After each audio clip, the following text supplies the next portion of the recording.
تمام. عمرك سمعت عن تشجيع المنتج المصري؟ امال الناس دي ما سمعتش عنه ومش بتشجعني ليه مش بيعملوا لي لايك في الفيديو واشتراك في القناه؟ اصبر الفيديو بدأ. السلام عليكم حبايب قلب بيلي، اخباركم عاملين ايه؟ يا رب تكونوا بخير. قبل ما نخش بس في اي تفاصيل وقبل اي خناقه وقبل اي كلام، انت عمرك شفتها دي يا صاحبي؟ بالله عليك انت عمرك شفتها؟ التعليقات قدامك مفتوحه واللي عايز تقوله قوله.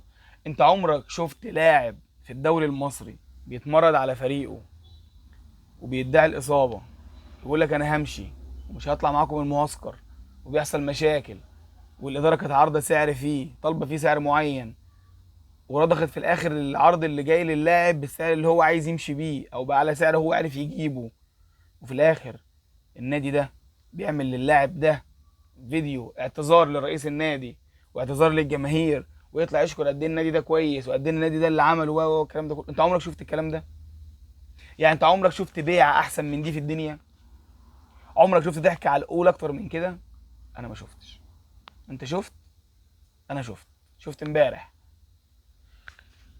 بص يا صاحبي، النادي الاهلي في بدايه المفاوضات مع النادي الامريكي بقى والنادي الاماراتي اللي كان جاي وسام ابو علي والنادي القطري والكلام ده كله، قال لك انا مش هطلع اللاعب باقل من 10 مليون دولار كاش، زائد 30% من نسبه اعاده البيع، زائد بونص لو جاب اهداف.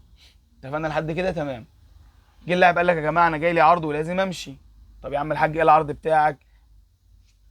قال لك انا جاي لي عرض من نادي امريكي، العرض ده بيجيب حوالي من 5 ل 7 مليون دولار، بس هم هيدوني هناك من 3 ل 5 مليون دولار، وانا في الاهلي كل اللي باخده 750 الف دولار. النادي الاهلي قال له يا عم نعدل لك عقدك، العقد بتاعه لسه متجدد، هنعدل لك عقدك ونخليك مليون ونص دولار. انا بحكي لك تفاصيل، على فكره التفاصيل دي كانت طالعه من اخبار النادي الاهلي مش مني، يعني مش جايبها من عند امي من البيت.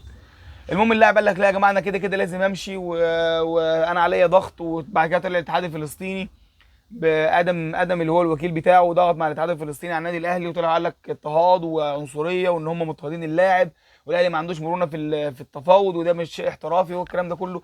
وحصلت لعباك الايام اللي فاتت، حصلت لعباكه وصلت الناس انها حولت وسام ابو علي من فدائي لدنماركي.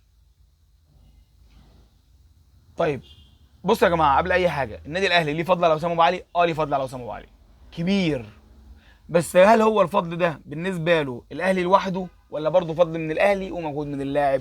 الاثنين، فضل من الاهلي ومجهود من اللاعب. وحد يطلع يقول لي ما انت قلت على زيزو، انا قلت برضه على فكره، انا قلت ان الزمالك هو اللي عرف زيزو الدنيا وعرف في زيزو الناس، بس برضه زيزو مجتهد.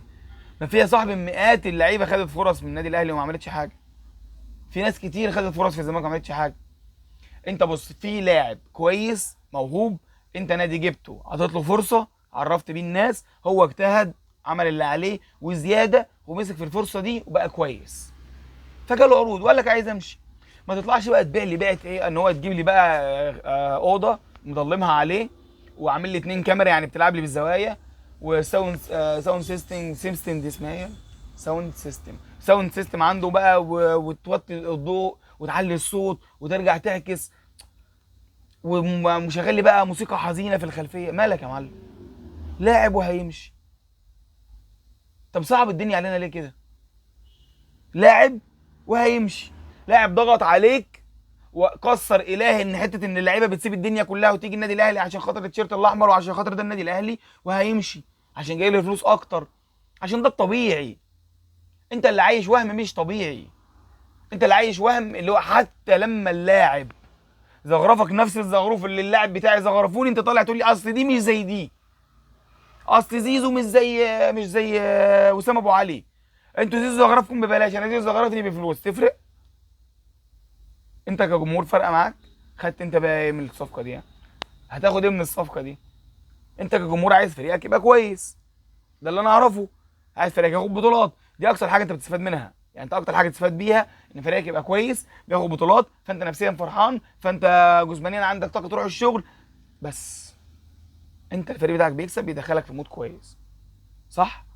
طب انت بقى قول لي سؤال، لما اللاعب مشي اتباع للنادي الاهلي بمليار دولار، انت استفدت ايه؟ ولا حاجه، زيك زيي، صح؟ متهيألي نفس الحكايه، نفس الفرق، مفيش اي حاجه خالص. هو بس كل ما هو فيه ان اللاعب اطلع خلاص احنا نسهل المفاوضات، هتمشي، هتروح تشوف مستقبلك، هتروح تاخد الفلوس اللي انت عايزها. تاخد الجرين كارد اللي انت عايز تاخده، هتطلع تاخد الفيزا الامريكيه. بس تطلع بقى اقول ايه؟ ان انا اتضغط عليا، وان انا كان عندي ظروف اسريه، وان النادي الاهلي هو احسن نادي لعبت فيه. مع الناس كلها عارفه النادي الاهلي احسن نادي لعبت فيه. اصل اكيد مش نادي السويدي ولا الدنماركي احسن نادي لعبت فيه يعني. والنادي الاهلي هو اللي وصلني للعالميه، وغير النادي الاهلي ما كانش حد يعرفني. ما ده طبيعي برضه. انت طالع تبيع لي ايه؟ لا، صفحه الاهلي الرسميه هي اللي مشاره الفيديو، يعني هي اللي واخده الفيديو. انت طالع تبيع لي ايه؟ طب بلاش يا عم، انا كراجل زملكاوي اكيد مش هيبقى عاجبني الهاريه دي، او هبقى فرحان وشمتان في اللي بيحصل. انت طالع تبيع لجمهور النادي الاهلي ايه؟ ما حد يقول لي طيب فيكم، اكتبوا لي في الكومنتات ان هو طالع يبيع لنا الوهم بس، لان ده الصح. تبقى تقول لي اصل احنا النادي الاحسن، واللاعب ماشي من عندنا ندمان، وبص يا عيني وشه متقطع من الدموع، وعارف تيري هنري في الخلفيه اللي عارف الايموشن اللي هو كان بيضحك فجاه ويسكت فجاه ده. مالك يا عم؟ مالك يا عم؟ والله العظيم اقسم بالله هي ماده فلوس. هقول لك على حاجه، النادي الاهلي لو كان ادى لاسامه ابو علي نفس الامتيازات اللي هياخدها بره، اللي هي 4 مليون دولار ولا 5 مليون دولار، مع الامتيازات اللي كان هياخدها هناك، كان هيقعد في النادي الاهلي عادي. عادي جدا. انما فجاه اتحول اللاعب من فدائي لدنماركي. عايشين في الموال ده بقالنا 10 ايام. اسامه ابو علي خد حسنات الايام اللي فاتت، الله اعلى واعلم ممكن تدخله الجنه بسبب شتيمه جمهور الاهلي ليه. ده طبيعي على فكره في الكوره، مفيش ملائكه في الكوره، ومفيش مبادئ في الكوره عشان ما تقعدش تبيع لي كلمه مبادئ، ومفيش سيستم ثابت في الكوره، دايما السيستم في الكوره متغير. انا النهارده عندي اللاعب، بكره اللاعب عايز يمشي، ممكن بكره اللاعب يتصاب، ممكن يحصل عندي ازمه في كذا، ممكن يجي لي مكسب في كذا. مفيش حاجه ثابته في الكوره يا صاحبي. الكوره مدوره بتلف، مش ثابته في مكان واحد. انت اللي عندك دايما فكره ثابته في دماغك، انا اللاعب بيسيب الدنيا كلها ويجيني، انا النادي الاهلي، وبعدين انت هتفضل عايش في الوهم ده كتير. اصل اقول لك على حاجه، احنا كزملكاويه عشنا في وهم بيبوظ التيشيرت كتير، قسما بالله تروقنا. عارف اقول لك على حاجه، في الاخر ما بنسمعش غير حاجه واحده بس، عارف هي ايه؟ صوت القفا وهو اللاعب ماشي. انت برضه هيفضل عايش في حته المبادئ دي كتير. مبادئ مين يا عم الحاج؟ يا عم ده انت عندك جوه امام عاشور، وجالك ياسين مرعي، بتفاوض احمد عيد، عندك ياسر ابراهيم. هتقول لي ما الناس دي عادي لابس الزمالك بس ممكن يلعبوا ده احتراف. يا معلم الناس دي شتمه رموزك وشتمه جماهيرك وشتمه فريقك وشتمه النيل. وهتقول لي ياسر ابراهيم مش قلت قال لك انا بكره النادي الاهلي، والحكام كانت بتيجي علينا عشان خاطر النادي الاهلي. ما تبيعليش حته مبادئ دي تاني. انا كزملكاوي مش مصدقها اصلا من زمان، المفروض بقى دلوقتي انت كاهلاوي ما تصدقهاش. عشان برضو زي ما انا قبل كده شكرت في اداره النادي الاهلي، انا طالع اقول لك ان اداره محمود الخطيب كارثه. كارثه. هي بص اقول لك على حاجه، اداره محمود الخطيب جابت كل المبادئ اللي النادي الاهلي بيحاول يرسخها بقاله 120 سنه، ورميتها في عرض الحائط، كسرتها. جابت تمثال وكسرته، من اول تصريحات تركي آل الشيخ لحد امام عاشور لحد دلوقتي وسام ابو علي، وهتلاقي حاجات كتير في النص، تنازلات كتير. عشان خاطر ايه؟ عشان خاطر انت جمهور بتصدق، عشان خاطر انت بيترمي لك الفكره وبتجري وراها. مش هشبه تشبيه وحش، ما حدش يزعل مني، بس انت بترمي لك فعلا فكره واحده وبتجري وراها.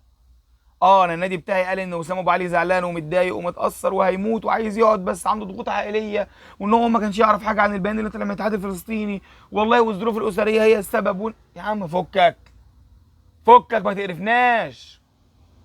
انت بتكذب على نفسك ولا بتكذب علينا ولا بتكذب عليك ولا بيكذبوا عليك هم، فانت بتصدقهم، فانت عايزني ابقى مجبر اصدقهم زي ما انت عايز تصدقهم. والله العظيم ما ليها لازمه يا صاحبي. شجع ناديك لناديك بس خلاص بقى. والكلام ده برضه لجمهور الزمالك، ده جمهور الزمالك اكتر، ده جمهور الزمالك اكتر. هم عندهم حتى اللعيبه مشيت بيفضل بياخدوا بطولات برضه عادي، عندهم استقرار ابن كلب ما اعرفش يجيبوه منين. انت لو لاعب من عندك مشي الواقع بيتفشخ، بيبوظ. فشجع ناديك لناديك، دي رساله من ساعه ما طلعت هنا وانا بقول نفس الكلام، لدرجه ان انا زهقت. ما تبيعليش فكره مش عايز اسمعها، مش عايز اشتريها، لانها مش صح، والله العظيم ما صح. انت كذاب، انت مش كذاب كواحد كذاب، انت كذاب في مشاعرك، انت بيتكذب عليك وبتصدق. هنعمل لك اضاءه ضلمه، صوت حزين، صوت واطي، موسيقى حزينه، اطلع يا وسام. نادي الاهلي يا جماعه انا ماشي غصب عني، لك يا عم في إيه؟ طلع من دماغي. اه معلش، بس كان في سنه 2001 تقريبا او 2002 عمرو دياب كان نزل البوم، كان فيه اغنيه حلوه قوي. بيقول لك في الاغنيه ايه بقى؟ قال لي الوداع وهقول له ايه. هو الوداع يتقال في ايه؟ والنبي لو حد يعرف في الكومنتات الوداع بيتقال في ايه يقول لي. نهاركم عسل، سلام.